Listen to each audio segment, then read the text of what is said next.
मोदी सरकार का जो अप्रोच टूवर्ड्स इकोनॉमी है, क्या भारत के लोग प्रति वर्ष 1% की ग्रोथ डिजर्व करते हैं?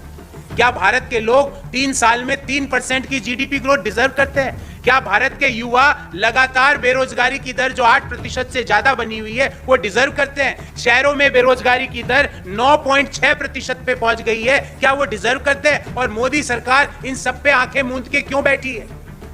हमारा दूसरा सवाल है कि बेरोजगारी के निदान के लिए कंक्रीट मेजर्स क्या है? निर्मला जी से हम पूछ नहीं सकते क्योंकि वो कहते हैं कि मैं तो रोजगार युक्त हूं, इसलिए मैं क्यों बेरोजगारी का जवाब दूं? क्योंकि वो तो रोजगार युक्त है।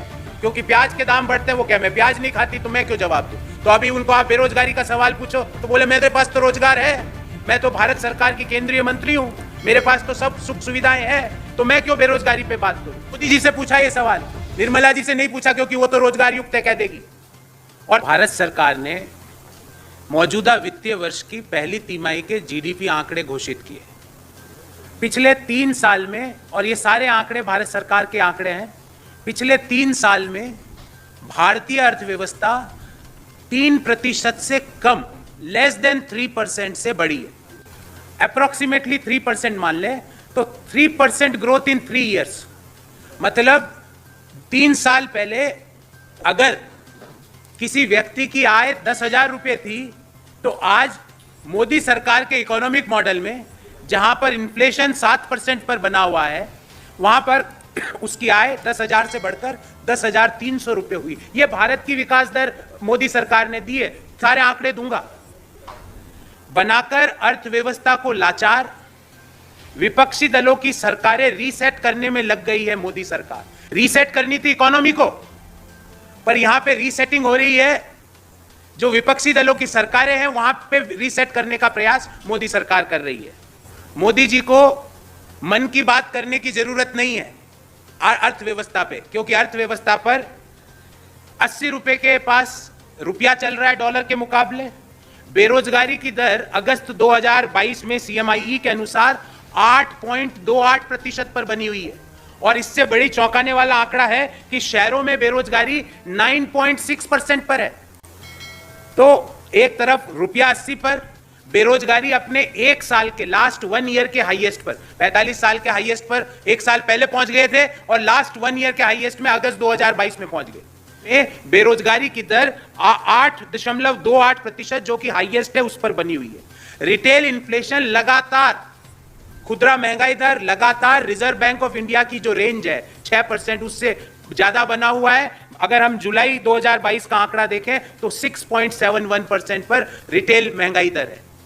इन सब के बीच में क्वार्टर 1, मौजूदा वित्तीय वर्ष के क्वार्टर 1 का अगर आंकड़ा आता है और उसको हम 2019-20 से कंपेयर करते हैं तो जो जीडीपी विकास दर है वो 3% पर है। मतलब 3 साल में 3%।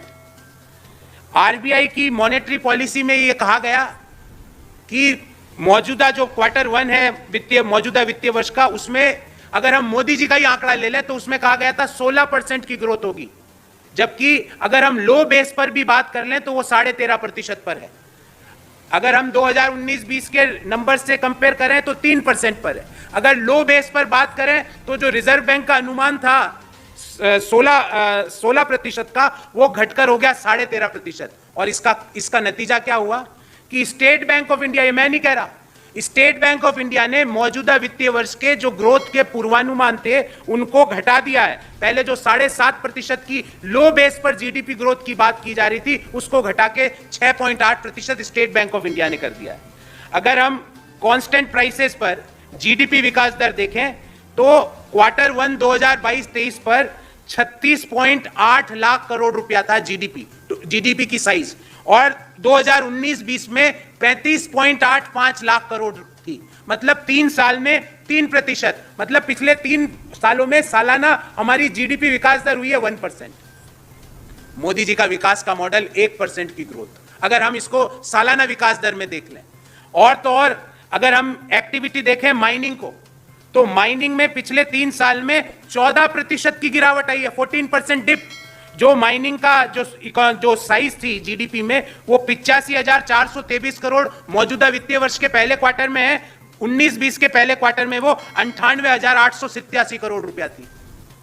अगर हम कंस्ट्रक्शन को देखें, जो कि भारतीय अर्थव्यवस्था में जो रोजगार का एक प्रमुख साधन है, जो कंस्ट्रक्शन की साइज मौजूदा वित्तीय वर्ष के पहले क्वार्टर में 2.6 लाख करोड़ रुपए हैं, वो वित्तीय वर्ष 19-20 के पहले क्वार्टर में 2.8 लाख करोड़ थी। मतलब 7% की गिरावट।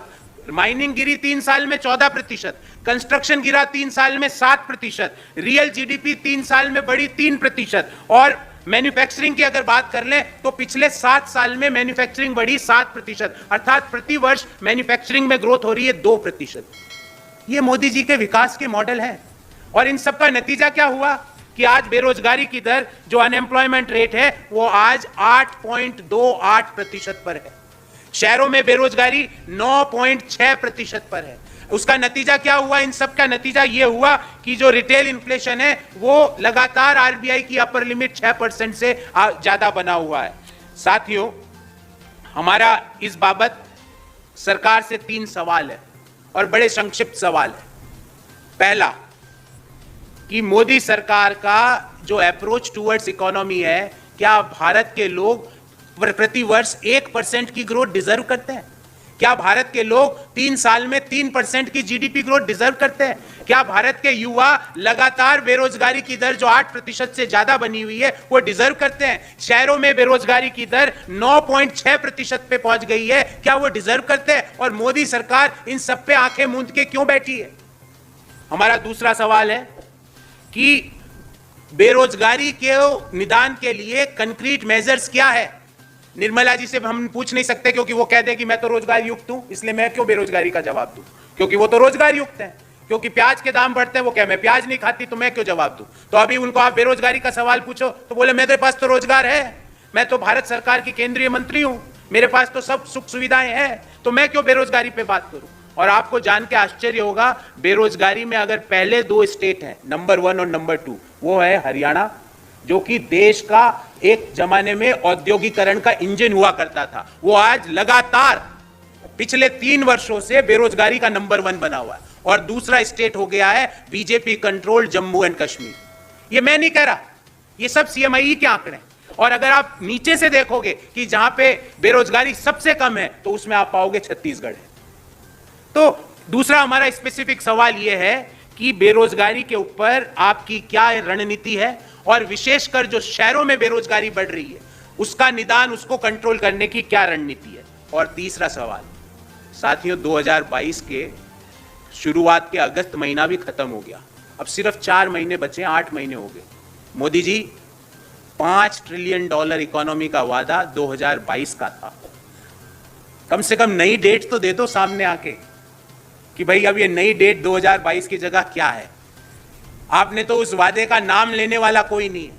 मुझे याद है 2019 में बड़े बड़े पैम्पलेट छपे थे और बड़े बड़े होर्डिंग्स लगे थे, भारत की अर्थव्यवस्था $5 ट्रिलियन की ओर, जबकि वास्तविकता यह है 3 साल में 3% की ग्रोथ। अगर इस गति से देखें तो 2060 तक भी $5 ट्रिलियन नहीं बन सकती। मोदी जी, नई डेट बताओ, नई डेट बताओ, किसानों की आय डबल होने की, $5 ट्रिलियन की इकोनॉमी होने की नई डेट बताओ, देश के लोगों को पक्का मकान जो आपने वादा किया था 2022 तक मिल जाएगा, हर हिंदुस्तानी के पास पक्का मकान होगा, उसकी इन तीनों की नई डेट तो बता दो। तो हमने 3 सवाल पूछे साथियों कि क्या हिंदुस्तान के लोग 3 साल में 3% की ग्रोथ डिजर्व करते हैं? क्या हमारे जो डेमोग्राफिक डिविडेंड था, क्या वो डेमोग्राफिक डिविडेंड को आपने बेरोजगारी से डेमोग्राफिक डिजास्टर में नहीं बदल दिया? हमने पूछा अनएम्प्लॉयमेंट में आपको खत्म करने की आपके पास क्या प्लान है? और मोदी जी से पूछा ये सवाल, निर्मला जी से नहीं पूछा, क्योंकि वो तो रोजगार युक्त है कह देगी। और तीसरा कि ये $5 ट्रिलियन की इकोनॉमी की नई डेट कौन सी है, वो देश के सामने रखें।